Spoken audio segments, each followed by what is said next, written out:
You're watching Rogers TV. This program is brought to you by Ignite TV. Now you're in command. Visit Rogers.com for more details.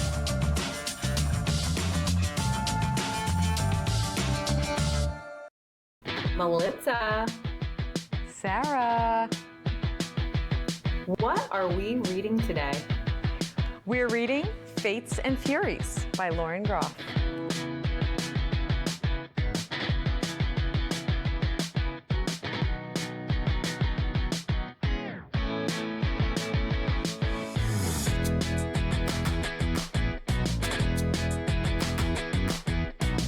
So, Melissa, how autumnal would you say you are feeling right now?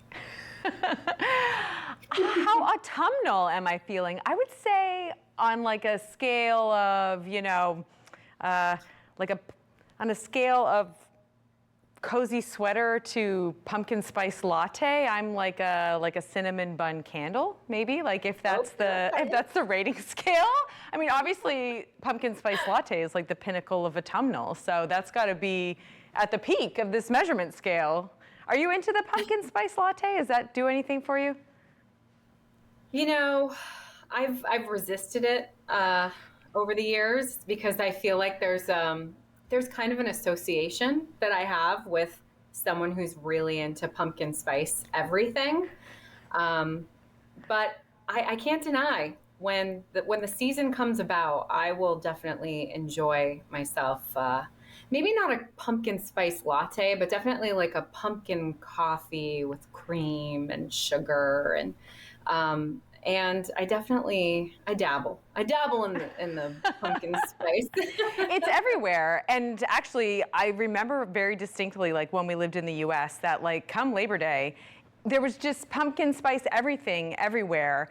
And there's like this defining moment that I remember actually encountering like pumpkin spice scented toilet paper in the store. Like I'm not even exaggerating. Like I was floored and I was just like, this is new levels of absurdity. Like this should not be a thing.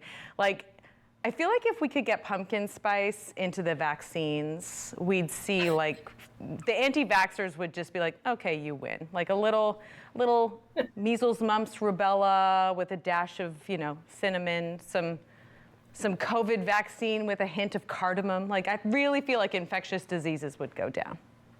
Yeah, I definitely think so as well. That's a great observation. And I do agree. I mean, it's a bit obscene, the level of pumpkin spice. And I'm not surprised at all that you found toilet paper that was pumpkin spice scented. Because yeah, it's like, sometimes I'm like, this is too much. I see so much of it and I'm like, who wants pumpkin spice toilet paper for one, but like pumpkin spice, like marshmallows. Is it necessary? But maybe it is necessary when it comes to vaccines. But, I guess we love a season, right?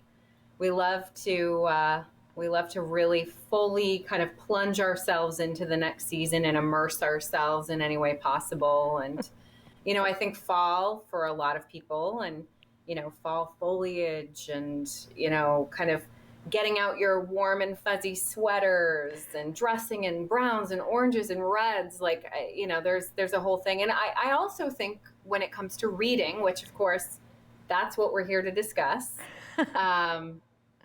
I think that there's definitely fall reading. I think some people maybe have certain types of books that they look for in the fall, and even just the act of reading in the fall, cozying up with a nice warm blanket and a cup of tea or pumpkin spice latte. Well done bringing that around. I think that's I think that's a real thing. And so I guess I have a question for you is how are you adjusting to fall and your fall reading? How's that looking? And how did this book, Fates and Furies, figure into that? Oh yeah, it was. Well, it was not a gift. It was lent to me. I announced that it's a gift, and the person who lent it to me is like, "No, I wanted that back actually." But it was lent to me, and it figured into my fall, I guess, because I was doing some kind of traveling. My kids had some away trips for sports and stuff, and I do like a good road trip read. So it was sort of that back to school kind of like, let's get back to a routine kind of read, and it was a good one. Like, I like to be able to tuck into a book that's going to really hold my attention, and this one definitely did. It's going to be a bit of a tricky one to talk about, I'm not going to lie, because it's full of sort of twisty turns, and so let this just be my blanket spoiler alert. If you plan to read this book and you're also going to listen to this conversation, you're going to maybe jeopardize some opportunity for like aha moments, because I'm just going to have to talk about some of the stuff that I know is meant to be like a bit of an exciting sort of surprise in the narrative. Or you can just hit pause, come back, go read the book, come back. That's an option too. I'll leave that to the listeners and watchers of this show to decide on their own. But it will be. And maybe we can even like find the moment where you give the spoiler, and we can say, skip these 10 seconds where you give the, although I suppose whatever the spoiler may be, it may end up being referenced throughout the episode afterwards. It might be like that's how embedded into the story they are. Like because once the turn happens, then you're just headed down that path, and everything is sort of dependent on that twist. So I'll do my best. I'll have like a code word. Like if I say pumpkin spice, it's like heads up. This is the this is the spoiler. But it's also going to be tricky to talk about because the format itself is really not linear. It's got like a really interesting way of kind of presenting experiences, which actually I feel like is a really important part of what the message of the story is. I think that the way it's structured, that kind of floats back and forth in different time periods and then fills in gaps, I think is actually like a really important part of how the book is made, but also in how it shares its message. So I know it may be difficult because of the nonlinear structure, but can you give some sort of a synopsis or kind of overview of what the story is and what it's about? I'm going to do my very best. I'm going to do my very best. So, thank you. Effectively, this is the story of Lotto and Mathilde. And I do want to say Lotto is short for Lancelot, which I just think is lovely. Obviously. Yes, it was definitely in my top 5 when I was naming Douglas the name Lancelot. No, his father's name is Gawain, so it all kind of fits. Oh my God. Yeah, I know. So it's the story of Lancelot and Mathilde. They meet in university, they fall in love very quickly, and then despite all odds and sort of the assumptions of the people around them, they actually have a really beautiful, happy, fruitful marriage until, and herein lies the first spoiler, Lotto Pumpkin dies. spice. Pumpkin spice alert. Lotto dies at a relatively young age. So the first section, which is the Fates section, is told up until Lotto's passing. And then the second section is the Furies section. And the first section told through Lotto's perspective. Sorry, and the first section is told through Lotto's perspective, whereas the second is through Mathilde's perspective. One thing I thought was so interesting is that when it gets to Mathilde's section, it actually almost starts over. You almost like, you even start seeing some of the same scenes and scenarios play out from her perspective, so you can sort of overlay them and see how they're so different from one another. So I really, really enjoyed how it was constructed in that way. I was thinking about it just in terms of like, we experience time. I mean, depends on who you ask, I guess. And I'm all for these like, psychedelic quantum physics, whatever's about maybe time isn't linear. But I do think that we kind of experience, at least the way we perceive it, sort of morning, noon, night, kind of linear days. But when you think about how you understand yourself and how you understand your experiences, that's not linear. And the way that I kind of understood it or conceptualized it was how we learn about ourselves in childhood. That like we're told stories about ourselves that have already happened that then inform who we are or how we understand things. And those do not get told to us in chronological order, right? We're told stories in a mixed up order that we then piece together. And then it even goes back beyond that.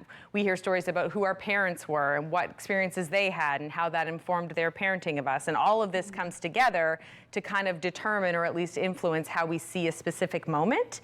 And actually, that was something that came up in the book, and I might just jump right in with a little passage because I think this will kind of inform like my reading of the book and how I felt about it.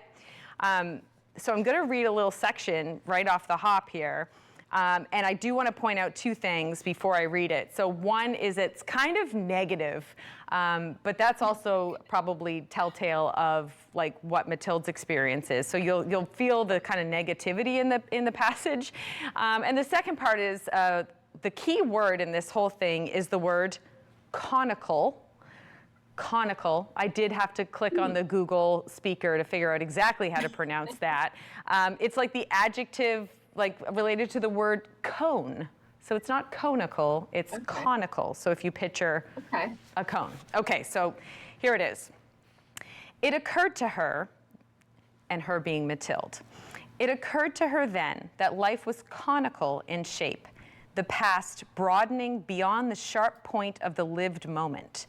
The more life you had, the more the base expanded, so that the wounds and treasons that were nearly imperceptible when they happened stretched like tiny dots on a balloon slowly blown up.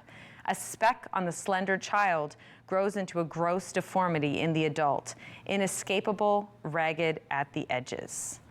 But this idea of life being a cone behind you and your past gets bigger as you move forward. What lay behind you also informs what lay ahead, and that it's your past that's growing and getting wider and wider. I felt like that just encapsulated really what I got out of this book. And then also, I mean, what beautiful writing. Like, if you can say nothing else about this book, she is a tremendous writer.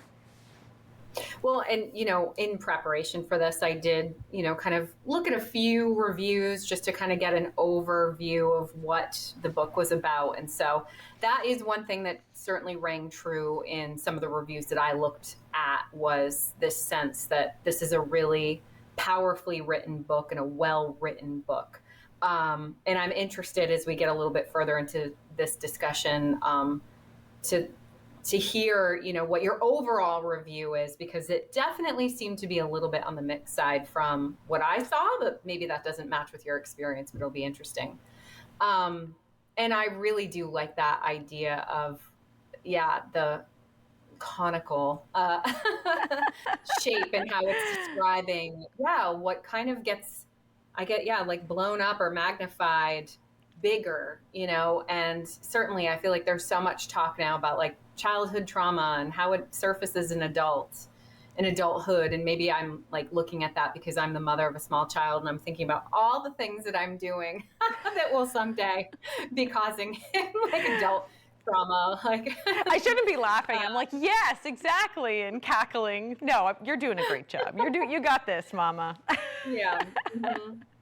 So, but yeah, I appreciate that. But I kind of want to go back a little bit and, you know, forgive me, but these names are very interesting. And I'm really curious about what your thoughts are on maybe the choice of names. And I want to start maybe at the beginning because it was told initially through his perspective, but Lotto, which is such an interesting name and interesting nickname for someone who was born Lancelot. And, you know, even just in like hearing about his name and thinking like, okay, so what are my associations with those two names, right? And so you start with Lancelot and, you know, certainly you're thinking of like Arthurian legend and, you know, like Lancelot as the stereotypical like knight in shining armor. And I don't know if that's something that like comes into play and is kind of referenced through his character and his relationship with Mathilde. But then also the idea of lotto for short. And like, I can't help but think of like lottery and luck. And I'm wondering if those two things come into play, but I also just want you to talk more about Lotto as a character. Yeah. It's funny that you mentioned about the luck thing too, because I heard an interview with Lauren Groff, and she was like, "I kind of wish that the lottery piece wasn't part of it." But she said she almost changed it, but decided in the end not to, because she loved the name Lotto and Lancelot so much that she kept it anyway. But for me, it works, because I do think it talks a lot about privilege and how that is a lot about luck, and how his sort of station in life just allows him to kind of always come out on the top of things. As far as the knight in shining armor thing, I think he would see himself that way, but then we later kind of understand that maybe that was sort of his own kind of optimism or like perception of himself. Lotto was born into a wealthy family. So his father had made a ton of money on bottled water, which I also think is really interesting, just in terms of like sort of these wealth that is, I don't know, so very based on consumption and just exploiting the earth and that kind of thing. So I thought that was a really nice, deliberate choice in terms of where that wealth came from. But his father, who also dies young, when his father dies, at that point, his mother tries to kind of conserve their family wealth. So she downsizes the family into a beach house in Florida. And then at that time, Lotto, sort of as far as his mom is concerned, falls in with the wrong crowd. You know, I read that as sort of, he's hormonal, he's 15, he's grieving and all these things, but his mom was having none of it. And so she quickly shipped him off to boarding school. He went to prep schools, then he went to Vassar, which is where he met Mathilde. And then, of course, they married so quickly, and his mother was not on board with this marriage. So she actually, you know, isolates him from the family fortune, cuts him off from his trust fund, and he ends up living as sort of a struggling actor for many years until he eventually becomes a very successful playwright. So the majority of the story is then told as it relates to his career and sort of his adult life as a spouse to Mathilde, up until it switches perspectives into hers.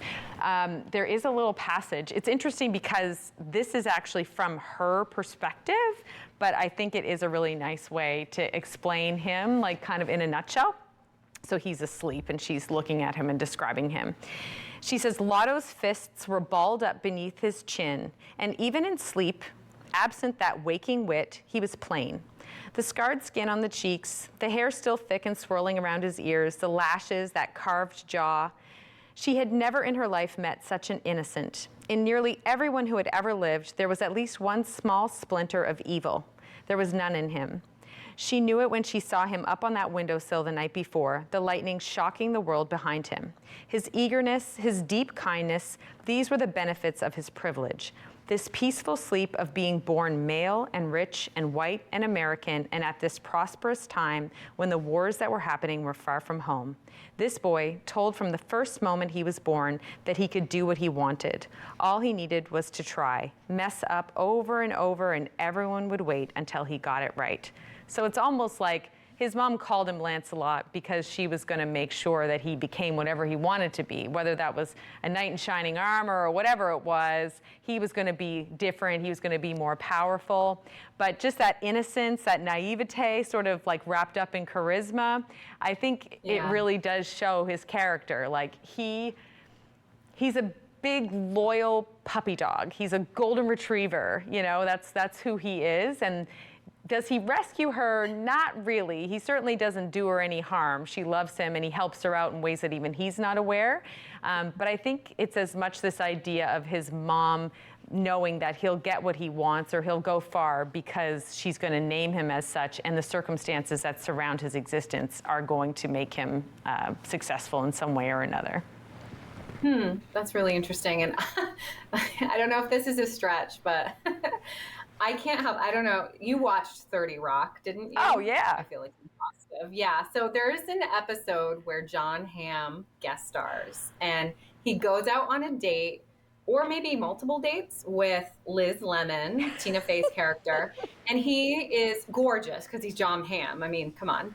But he's also like terrible at everything, but because he's so good looking and because he's a white male, everybody just kind of gives him a pass. Like, he was terrible at playing tennis, and he's like trying to teach her how to play tennis, and she's just like, he's terrible at this. Like, what's going on? And he's just like, oblivious to the whole thing. He's had this privilege of being a good-looking man.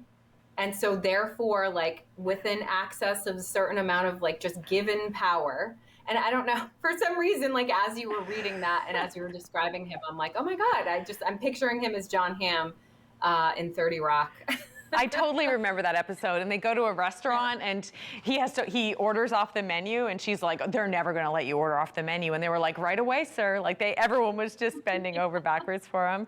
That is kind of a good comparison, actually. And especially because of the way the story is constructed, that when it comes into Mathilde's section, that when she goes back to the beginning and all of these stories start to overlay, we do realize he wasn't as much of an overnight success as he thought he was. So what ends up happening is he's an actor for a large part, but like he's an actor early in his career after graduation, but he's doing not very well with it. And Mathilde's got a lot more on the line because she doesn't come from wealth, and we come to find out later, this is also a spoiler, pumpkin spice alert, she marries him for his money, even though that's not how it's presented from his perspective. And ultimately, they get cut off from the family wealth, so she doesn't really benefit from it right away anyway. And on New Year's Eve of 1999, he apparently, in some sort of drunken inspiration, writes an entire play. He writes a full script. And as he recounts it, he wakes up and Mathilde goes, oh my gosh, we're starting this new millennium, and it turns out you should have never been an actor. You should have been a playwright. You just wrote this most amazing play. But then when she tells the story, it's like he had sort of like his loose autobiography that he had written in a play format, and she was the one sort of behind the scenes turning it into what eventually led him to become incredibly successful. As we keep reading, there's all kinds of little moments where, the golden retriever's like, I can't believe this is going so well for me. And meanwhile, everyone's like, yeah, no, people were bankrolling that. People were influencing this and that, like to get him to where he was. So, but she's motivated to make sure he's successful because she's got a very troubled past. And earlier we were joking about childhood trauma. This is not a but funny she's joke. got it, I guess. Yes. Yeah. Interestingly, I found like a few contact points with her and other characters that you and I are both familiar with. So Right. she loses a child. No, sorry, she loses a sibling. I'm so sorry. She loses a sibling at a very young age. Like the sibling is like a toddler, and I think she's sort of like a primary schooler. Which obviously turns her family life upside down. And it reminded me so much of, is it William Waters or William Walters in Hello, Beautiful? Well, I definitely husband. know it's William. Yes. But yeah, no, I can totally see that because, very similar, like loses a sibling, home life completely falls apart, and he becomes like a... She's like estranged basically from her family, which is ultimately what happened to him. And he gravitated to another family, which is more or less what she does as well. And then obviously she has extremely complex, understandings of motherhood and does not wish to be a mother. This is a major spoiler, so just mute for the next 15 seconds for sure if you don't want to hear this one. She has her tubes tied, like she willingly does that to ensure that she will not become a mother, even though Lotto is insistent on having a family with her. Just waiting for the 15 seconds in case anyone's going to tune back in. It's probably about now. But that reminded me of I think it's the opening scene in The Spectacular, when the main character there has that experience where she's in in particular. Well, she's requesting it and she's being denied. Yes, because they're telling her she's too young and she's going to want this one day. Yeah. Yeah. And a similar conversation happens, but obviously to differing results. And then the only other, another character, and this is interesting because this is how I came to have the book lent to me, not gifted, is because she's a little bit like Cleo in Frankenstein and Cleopatra. And so the friend who I had loaned that book to, which we talked about in our last Rogers episode, she was reading it, and because they host all these really fancy parties and they're very glamorous and elegant. And of course, Mathilde is always described in the Lotto sections as very pure and loving and beautiful. And as a woman reading that, I couldn't help but be like, yeah, but what's she really like? So again, the sort of connection point with Cleopatra there too. So there was she's an enigma for sure. Her past is very complex, but she sort of resembles or has some kind of connections or echoes with like some other well-known kind of, I don't want to say tropes, but like some familiar type characters for sure.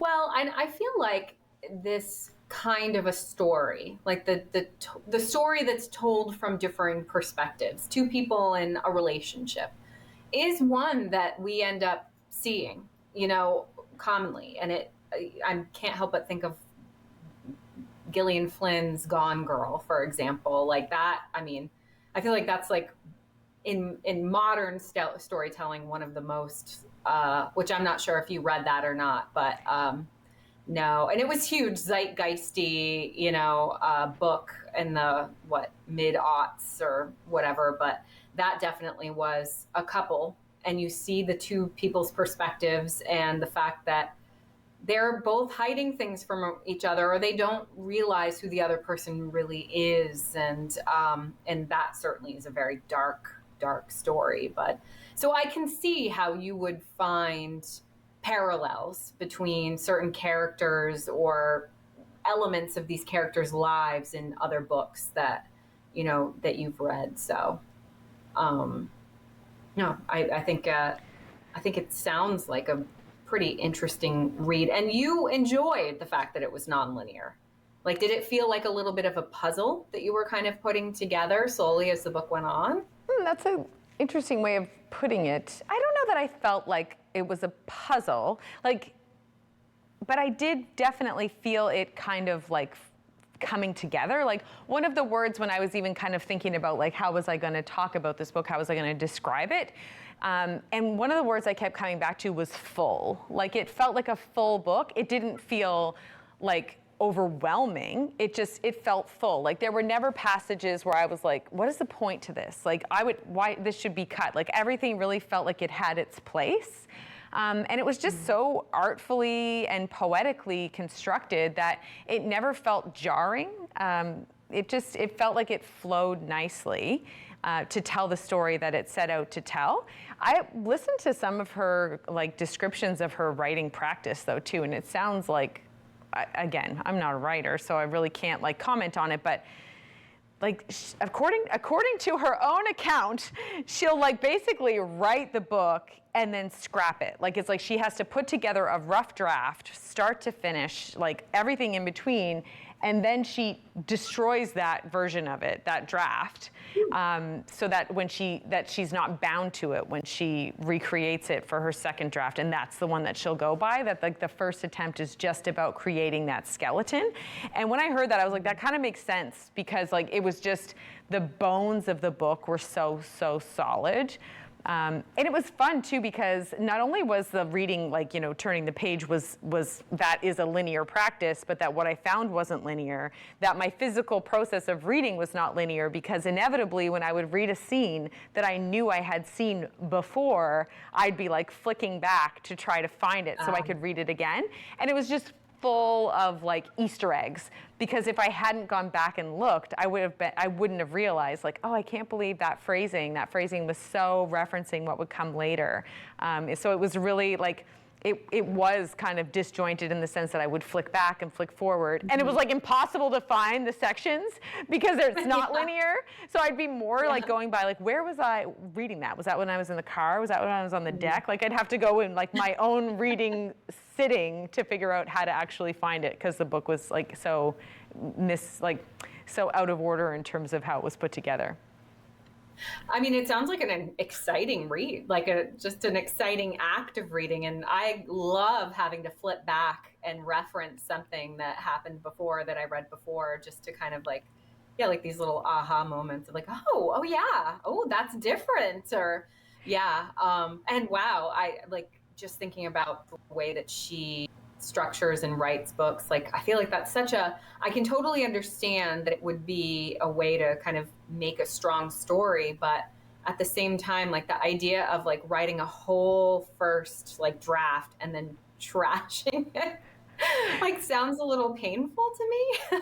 I know, I kind of didn't buy it. I was like, in this age of digital, I was like, it's not like she had like her quill and then tossed it in her fire. Like, I'm like, I think you maybe just saved it on like a backup hard drive. You definitely did not just like totally destroy it, but. Yeah, you just went through like the cursor and just like erased the whole thing. That's that. Burned Don't the believe computer and then started over fresh. Yeah. Oh man. Yeah, I'm also thinking of another, not a book, but there was a television show which was on Showtime here in the United States, and it was probably like back in like maybe like 2015 that it came out, and it was called The Affair, and it was told through the two people who end up being involved in the affair. It's through both of their perspectives, but like each episode, the first half would be everything in his perspective, and then the second half would go back to the beginning, and it would be the same things that happened, but it would be through her perspective. The show, as with all Showtime shows, ended up going totally off the rails, like starting in the second season, which I feel like is such a trademark of a Showtime show. But the first season was excellent, and I found that kind of storytelling like riveting, because it did really kind of keep you on your toes and keep you engaged and keep you really aware and like paying attention to what's happening, because you're trying like where are these like two perspectives totally disjointed from one another? I don't know.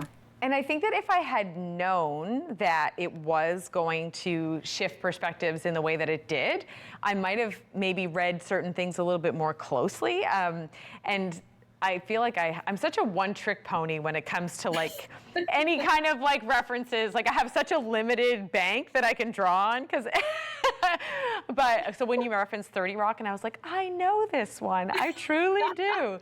But this is like, again, I'm referencing Arrested Development, as I always do. But remember when they did the reboots, and like it was very clear that the reason why they structured like the reboot seasons in the way they did was because of scheduling. Like they couldn't get, right. Jason Bateman and Portia, what's her name? Portia de Rossi? Like, Mm-hmm. They couldn't get all those people in the same room at the same time to film together. So they came up with this way of like, oh, they'll all meet, it'll all be from that police station, and then they'll follow one at a time. It kind of reminded me of that.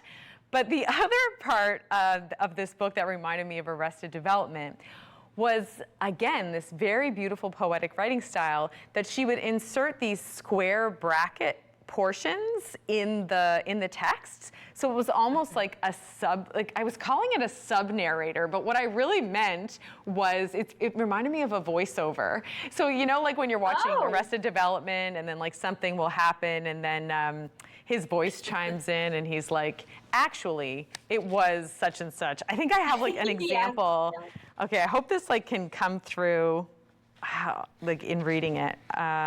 It's like there's a narrator is popping in and telling you what's really going on, or like kind of correcting, and like like almost like this little omniscient voice that's just. And they're very brief, like they're so pointed, like they don't drone on. It's like a phrase or two. Like in this one, so as I said, he was super wealthy, and so he was like going into this place and this particular room. It said, he who all his life had walked everywhere in the sultry heat as if he had owned the place. He had owned the place.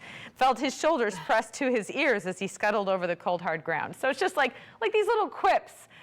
And so I was like seeing it as, this voiceover situation. I was like totally thinking of it in terms of like how it would look in a modern context.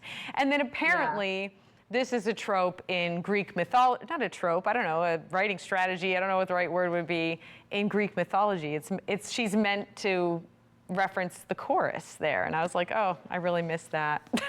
Which ultimately makes sense, especially with a book that's titled Fates and Furies, because that's definitely an element of Greek mythology. Like not that I'm like an expert, and I'm sure the experts that will undoubtedly be watching this will be like, you're wrong. You don't know anything about Greek mythology. And they are right. I don't. They are right.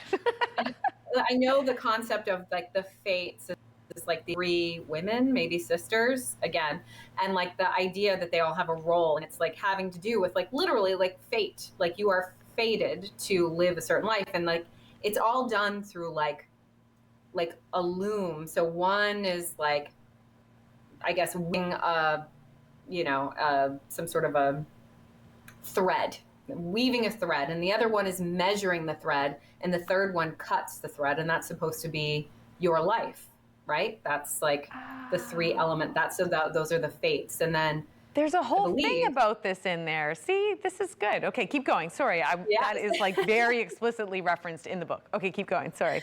And then the Furies is basically like the punishment. Like, I don't know. Like, I guess whatever out there is judging you and doling out punishments. And so, and you said that like there's the Fates section, which is Lotto's section, right? And then the Furies section, which is Mathilde's section. So, but that, I know that is, a very strong element of Greek mythology, Fates and Furies. And then the idea of a Greek chorus of like, like this, I guess, omniscient voice, like I said, just kind of piping in and, kind of making a statement or a comment. And it is also like a huge feature of like Shakespearean plays. Like there are Greek choruses in Shakespearean and Elizabethan plays as well. So I actually found it kind of funny, and you and I always often end up talking about the acknowledgments.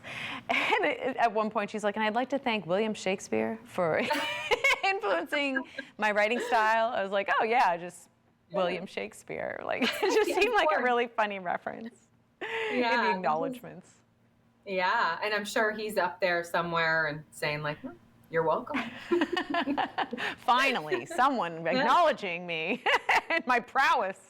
Recognition. I mean, me old Billy Shakespeare. Yeah.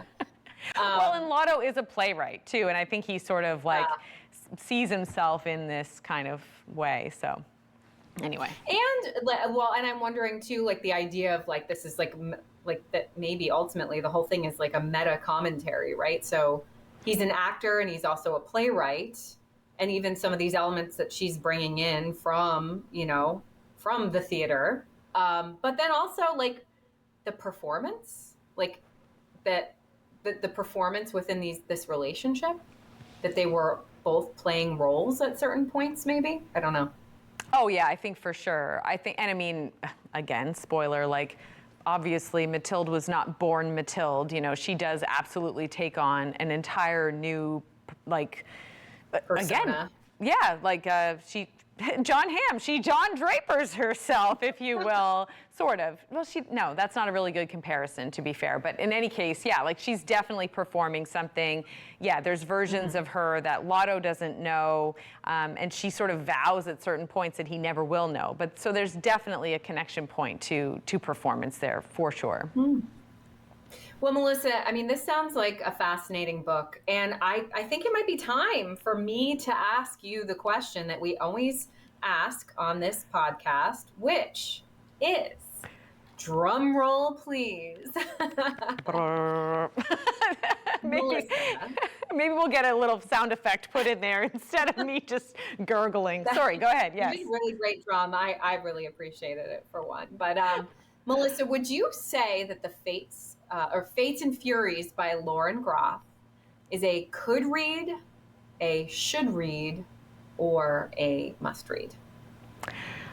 I am going to say that Fates and Furies by Lauren Groff is a must read.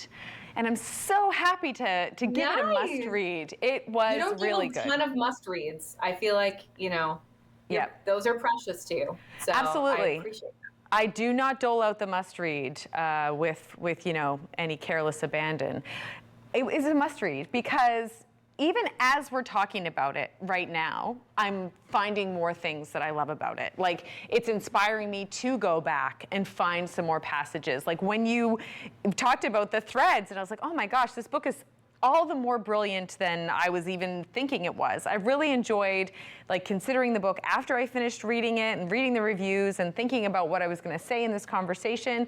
I mean, obviously, I don't know yet how long this book will stay with me and how long it'll percolate in my mind. And that's always one of those things we talk about that really determines, the could read, should read, must read categorizations. But not only was it a great story, not only was it interesting, and I thought just I loved the structure. I loved the story. I loved what she was trying to do. I loved the pacing. At the very crux of it all, I really liked her writing. Like, I think there's no denying that even at a sentence level, this is a beautiful book that's worth reading. So highly recommended. I mean, frankly, I've done so many spoilers at this point. People are not going to feel like they need to read the book because I've told them a lot about it. But still worthwhile reading. I would give Fates and Furies by Lauren Groff a must read.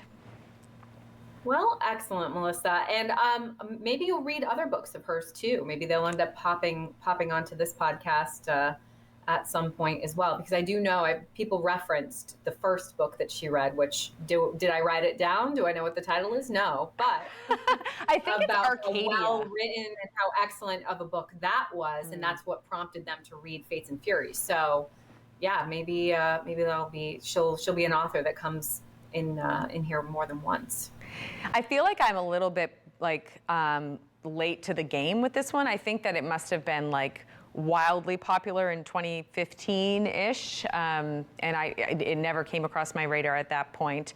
But also, just sort of hearkening back to our last Rogers episode, I did understand the assignment, and I picked up all fours as per your homework assignment for this term. So I don't think that's the next thing I'm going to read because I want to leave it till a little bit closer to when we actually talk about it in the December Holiday Roundup episode or year-end Roundup episode. But I do have it in my possession, and I'm excited to dip into this one. You've read it already, though. Well, but I have read it. Believe me, I will give you no spoilers, but I am very, very curious to see what your response will be to this book. And that's all I'll say about that. So great to see you. Thank you for this conversation. Yes, thank you. This was a blast as always. And again, we just want to give a shout out to Rogers Corner Brook for working with us on these visual podcasts and episodes. And for those of you who are just tuning in, look for us, Could Read, Should Read, Must Read on Instagram, on Facebook, and you can listen to us because we do have more episodes that we have recorded and more episodes to come. But until next time, my friend. Until next time, bye. Bye.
provide feedback on this show or find out how you can get involved, email us at comments@rogerstv.com or visit our website. You're watching Rogers TV. In para hockey, the ice tilts in favor of men. But that will never stop us. United by passion, battling for equity. We are the National Women's Para Hockey Team of Canada. We're here. We're hungry. We're ready. Ready to inspire. Ready to leave our legacy. Ready to be supported and make history. It's our time. Are you ready? This pitching clinic so far. I'm Kevin Gosman, and this is the art of pitching. We had a plan. Catcher, pitching coach, and I talked about before. Just attack guys from pitch one. Huge strikeout. When it comes like body language of the hitter, it's more so like how aggressive they are. Is some kind of locked in right now. You look at if they move or try to get closer to the plate, the more that I can keep the pressure on them, they can't get in the rhythm. He understands the art of pitching. Are you low on food? Struggling to pay the bills? Overwhelmed by life's challenges? When you need support but don't know where to turn, just dial 211. 211 connects you to the programs or services near you. 211, how can I help you?